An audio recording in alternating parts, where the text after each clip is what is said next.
بسم اللہ الرحمن الرحیم۔ السلام علیکم۔ روزانہ اسلامی اور اصلاحی ویڈیوز دیکھنے کے لیے ہمارے چینل کو سبسکرائب کریں۔ حضرت ابو ہریرہ رضی اللہ تعالیٰ عنہ سے روایت ہے کہ حضور نبی کریم صلی اللہ علیہ وسلم نے ارشاد فرمایا، ان سارے دنوں میں جن میں کہ آفتاب نکلتا ہے، یعنی ہفتے کے 7 دنوں میں سب سے بہتر اور برتر جمعے کا دن ہے۔ جمعے کے دن اللہ تعالیٰ نے سیدنا آدم علیہ السلام کو پیدا کیا، اور جمعے ہی کے دن وہ جنت میں داخل کیے گئے، اور جمعے ہی کے دن وہ جنت سے اس دنیا میں بھیجے گئے، اور قیامت بھی جمعے کے دن قائم ہوگی۔ جمعے کا دن بہت ہی قیمتی اور بابرکت ہے، ہفتے کے دنوں کا سردار اور افضل دن ہے۔ قرآن مجید میں اللہ تعالیٰ ارشاد فرماتے ہیں کہ اے میرے حبیب صلی اللہ علیہ وسلم، فرما دیجئے کہ اے لوگو، اگر تم اللہ تعالیٰ سے محبت رکھتے ہو تو میری اطاعت کرو، اللہ تعالیٰ تم سے محبت فرمائیں گے اور تمہارے گناہ معاف فرما دیں گے، اور اللہ تعالیٰ بخشنے والے بہت مہربان ہیں۔ اور اسی طرح سورۃ الاحزاب میں ارشاد فرمایا کہ یقیناً تمہارے لیے رسول اللہ صلی اللہ علیہ وسلم کی ذات مبارکہ میں بہترین نمونہ ہے۔ مشکوٰۃ شریف میں حضرت انس رضی اللہ تعالیٰ عنہ سے روایت ہے کہ حضور نبی کریم صلی اللہ علیہ وسلم نے ارشاد فرمایا، جس نے میری سنت سے محبت کی اس نے مجھ سے محبت کی، اور جس نے مجھ سے محبت کی وہ میرے ساتھ جنت میں ہوگا۔ مشکوٰۃ المصابیح میں حضرت ابو ہریرہ رضی اللہ تعالیٰ عنہ سے روایت ہے کہ حضور نبی کریم صلی اللہ علیہ وسلم نے ارشاد فرمایا، جس شخص نے میری امت کے فساد کے وقت میری سنت کو تھام لیا تو اس کے لیے 100 شہیدوں کا اجر ہے۔ حضرت طارق بن شہاب رضی اللہ تعالیٰ عنہ سے روایت ہے کہ حضور نبی کریم صلی اللہ علیہ وسلم نے ارشاد فرمایا، جمعے کی نماز جماعت کے ساتھ ادا کرنا ہر مسلمان پر لازم و واجب ہے۔ اس وجوب سے 5 قسم کے آدمی مستثنیٰ ہیں۔ نمبر 1 غلام، نمبر 2 عورت، نمبر 3 نابالغ لڑکا، نمبر 4 بیمار، نمبر 5 مسافر۔ اسی طرح حضرت ابو جود زمری رضی اللہ تعالیٰ عنہ سے روایت ہے کہ حضور نبی کریم صلی اللہ علیہ وسلم نے ارشاد فرمایا، جو آدمی بلا عذر 3 جمعے تساہل، سستی، سہل انگاری کی وجہ سے چھوڑ دے گا، اللہ تعالیٰ اس کے دل پر مہر لگا دے گا، یعنی پھر وہ شخص نیک عمل کی توفیق سے محروم ہی رہے گا۔ حضرت سلمان فارسی رضی اللہ تعالیٰ عنہ سے روایت ہے کہ حضور نبی کریم صلی اللہ علیہ وسلم نے ارشاد فرمایا کہ جو آدمی جمعے کے دن غسل کرے اور جہاں تک ہو سکے صفائی و پاکیزگی کا اہتمام کرے، جو تیل و خوشبو اس کے گھر میں ہو اسے لگا لے، پھر وہ گھر سے نماز کے لیے جائے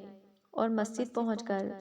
اس کی احتیاط کرے کہ جو آدمی پہلے سے ساتھ بیٹھے ہوں ان کے درمیان نہ بیٹھے، پھر جو نماز یعنی سنن و نوافل کی جتنی رکعتیں اس کے لیے مقدر ہوں وہ پڑھے، پھر جب امام خطبہ دے تو توجہ خاموشی کے ساتھ اس کو سنے، تو اللہ کی طرف سے اس جمعے اور گزشتہ جمعے کے درمیان کے اس کے گناہ بخش دیے جائیں گے۔ حضور نبی کریم صلی اللہ علیہ وسلم نے ارشاد فرمایا، جو شخص جمعے کے دن 7 اعمال کر لے، اس کو مسجد جاتے ہوئے ہر قدم پر 1 سال کے نفلی نمازوں کا ثواب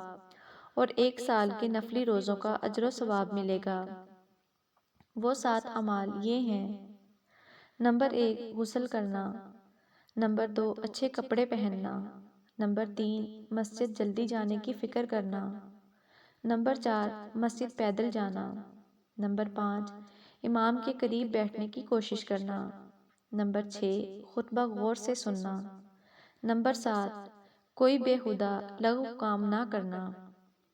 حضور نبی کریم صلی اللہ علیہ وسلم نے ارشاد فرمایا، جس نے مجھ پر صبح و شام 10 مرتبہ درود شریف بھیجا اسے روز قیامت میری شفاعت نصیب ہوگی۔ نبی کریم صلی اللہ علیہ وسلم نے ارشاد فرمایا کہ جو شخص جمعے کے روز سورۃ الکہف پڑھے وہ اگلے جمعے تک ہر فتنے سے محفوظ رہے گا، حتیٰ کہ اگر دجال نکل آئے تو اس کے فتنے سے بھی محفوظ رہے گا۔ حضرت اوس بن ابی اوس ثقفی رضی اللہ تعالیٰ عنہ سے روایت ہے کہ میں نے اللہ کے رسول صلی اللہ علیہ وسلم سے سنا، آپ فرما رہے تھے جو شخص جمعے کے دن غسل کرے اور سر وغیرہ دھو کر اچھی طرح غسل کرے، مسجد کی طرف جانے میں جلدی کرے اور خوب جلدی کرے، صبح سویرے پیدل چل کر جائے اور سوار نہ ہو، امام کے قریب ہو کر بیٹھے اور امام کے خطبے کو غور سے سنے اور دوران خطبہ کوئی لغو کام نہ کرے تو ہر قدم پر اسے سال بھر روزہ رکھنے اور قیام اللیل کرنے کا ثواب ملتا ہے۔ حضرت عبداللہ بن عمر رضی اللہ تعالیٰ عنہما سے روایت ہے کہ رسول اللہ صلی اللہ علیہ وسلم نے فرمایا، جس شخص کو جمعے کا دن نصیب ہو جائے وہ غسل کرے۔ حضرت عبداللہ بن عباس رضی اللہ تعالیٰ عنہما فرماتے ہیں، اس وقت یعنی اذان جمعہ کے وقت خرید و فروخت حرام ہو جاتی ہے، اور حضرت عطا رحمہ اللہ فرماتے ہیں کہ اس وقت یعنی اذان جمعہ کے وقت تمام کاروبار حرام ہو جاتے ہیں۔ حضرت سلمان رضی اللہ تعالیٰ عنہ نبی کریم صلی اللہ علیہ وسلم سے روایت کرتے ہیں کہ جب امام خطبہ دے تو سننے والا چپ رہے۔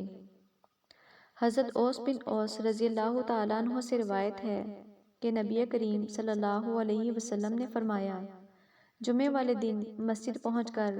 امام کے قریب ہو کر بیٹھیں اور خوب خاموشی سے سنیں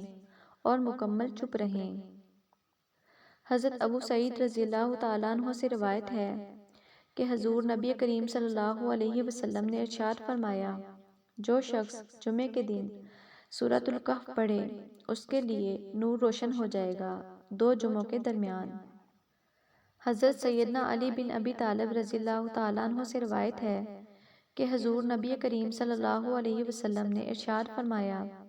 جس شخص نے جمعے کے دن سورۃ الکہف پڑھی تو وہ آئندہ جمعے تک ہر طرح کے فتنے سے بچایا جاتا ہے،